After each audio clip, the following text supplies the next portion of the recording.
You'll see me use a skew chisel a lot in my spindle turning videos, and as a spindle production turner, it's one of my go-to tools. And so I thought I'd put together a bit of a series looking at skew chisels and giving you some information about how to use them and some of the different cuts that they are capable of doing. So in this video, we're going to look at some of the different tools that are available on the market. This is just a small selection. This is some of the ones that I've got in the workshop. But there are absolutely hundreds of different variations available, whether that's variations in width, variations in grind, variations in profile. There's just so many out there. It is absolutely mind-boggling for a beginner, for anyone really. Most people will find they've got a skew or possibly two. Some will love it, some will hate it. It's quite a Marmite sort of tool. You either love it or you hate it. So I'm going to just show you some of the ones that are here, and I'm going to talk about what makes a good skew, what makes a bad skew. The thing about a skew chisel is it's a very personal tool. If you look at all of the production turners in the UK, we all use a skew chisel as our main tool. The thing is, we all use a different one. So if the production turners can't decide what the best skew chisel is, I'm afraid, hobbyists don't stand a chance. So if you get a chance to do kind of hands-on nights at a club or something like that, skew chisels are a great tool to use in that, because you can get members to bring different tools and try out different ones on the night on a lathe. If you've not got that opportunity, then try and use the one that you like, or use the one that you own. Maybe you could go out and buy a new one, but before you do, let's go through some of the pros and cons at some of the profiles. With your skews, it's probably worth going through some terminology. It's fairly simple, but different people use slightly different terminology. So I think the names that I use are as simple as possible, but you can be the judge of that. So you've got your long point, your short point, this is your bevel, and this is the heel of the bevel. Okay, so fairly straightforward.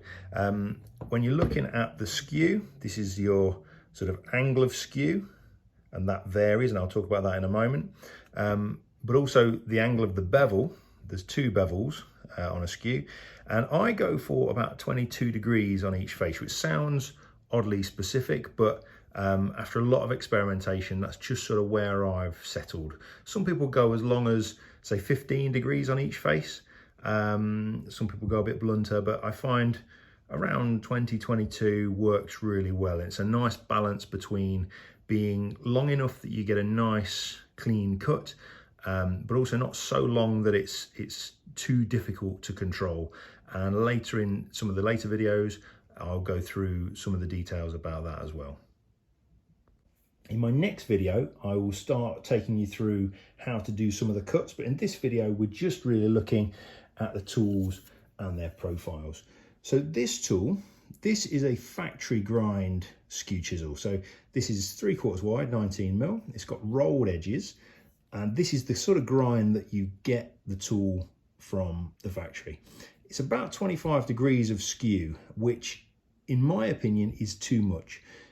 Skews, just like any other tool, when they come from the factory, they have a factory grind on them, but those factory grinds are, it's the factory doing sort of the heavy lifting and removing a load of metal and giving you a profile, but there's always an expectation that you will change it to suit your needs or to suit your turning style or whatever. So when you get this, my personal recommendation is to straighten it out a little bit. If the factory just sold straight chisels, that'd be a whole other story. But they sell skew chisels, so they put a big old skew on it. So this is a nice chisel, but too much skew for my taste. Personally, what I would tend to do if I was going to use that chisel, and this is probably my second favourite skew, is I would put a much straighter angle on there. That is actually only about 7 degrees of skew, so it is skewed, but really not that much at all. And if you look at videos of most production turners, you will see that they don't have particularly skewed skews. Steve Jones probably has the most skewed skew of all, and his is only about 15 degrees. So his is 10 degrees less skewed than that factory grind. if you look at someone like Gary Rand's, his round skew is only about 2 degrees. Dave Dolby, this is a Dave Dolby skew, and his are fairly straight, to be honest. This is one I have played around with a little bit, but Dave does change his angle for, you know, the job that he's working on. So don't be too fixed with this angle. If you look again here, this is an oval skew. I'm not a fan of oval skews, and I don't know any production turners who use an oval skew. They tend to be a little bit skinny, and so not quite so stable. Sometimes that skinny nature, how slender they are, can be of benefit, but generally the fact that there's so much metal been removed to create that shape generally makes them a little bit lighter, maybe a bit more prone to a bit of chatter. So this is my preference. This is a 3/4 chisel. It's got rolled edges, and I say it's got a much straighter angle of about 7 degrees. Again, don't get too hung up on those angles. Play around, see what works for you. If you find that, you know, 5 degrees, 10 degrees, whatever works for you, brilliant. I'm not here to start giving you fixed angles that you must use. And in fact, if you ever hear someone tell you that you must use an angle of this many degrees, you know, presented at this particular degree, sort of smile and nod and take it with a pinch of salt, because every turner is slightly different. We all stand slightly differently, our lathes are at different heights, and we all have our own tastes. So there really is no right or wrong. So I'd really recommend that you experiment with your grinds. So this is a nice tool to use.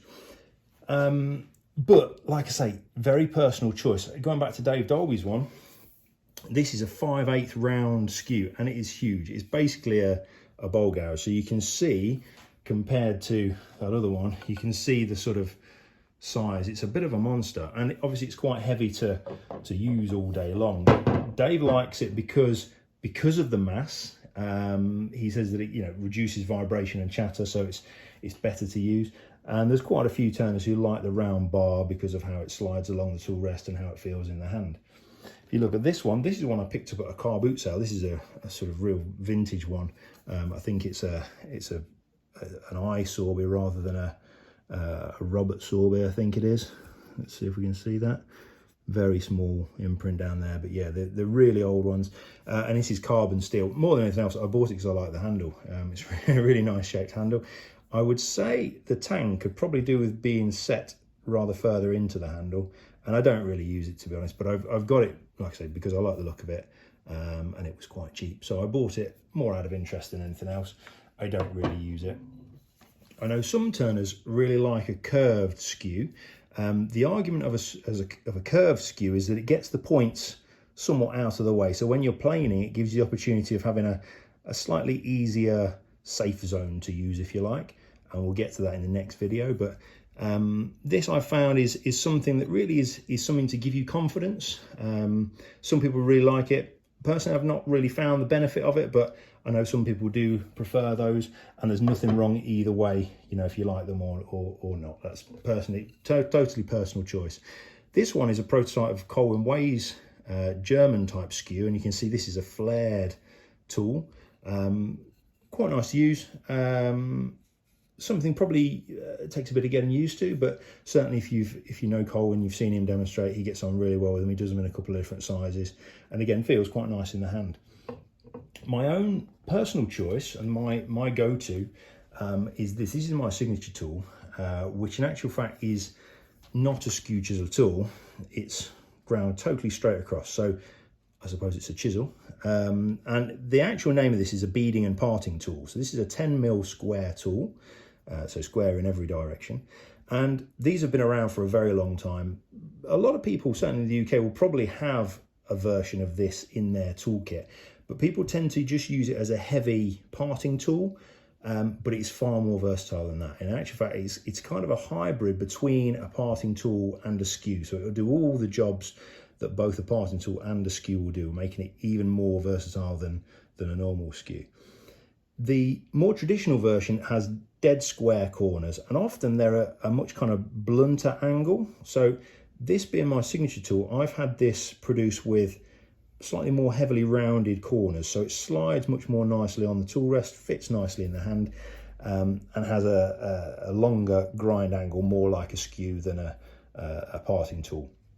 I also round off the heel on my tools, my skews particularly, but also my spindle gouges and bowl gouges, just to soften that heel, which makes it work a lot more smoothly along the timber without risk of damaging or burnishing or over burnishing the wood and getting chatter and vibration and things like that.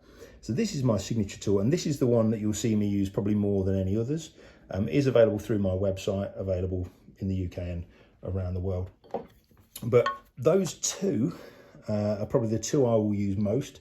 And in my videos, when I'm showing a more traditional skew, I'll be showing this one, the 3/4 with the 7 degree, and I will also be showing my signature tool. The nice thing about all these different tools, although they are visually very different, in actual fact, the way that you use them, the rules that I'll give you or the guidelines that I'll give you in the videos that are to come, they all work in the same way. So the principles and the rules that I'll give you apply to all of these tools, no matter whether it's, you know, really wide, really narrow, oval, square, rectangular, whatever. The rules are the same. It really is down to whether you prefer, you know, a longer, heavier, wider skew or a smaller, lighter skew. It really is down to your own personal preference. But for now, I'll leave you to have a look at your skews, your skews in your toolkit. Maybe go and give them a sharpen. And in the next video, which will be out next week, we'll have a look at the planing cut with your skew chisel. I'll see you next time.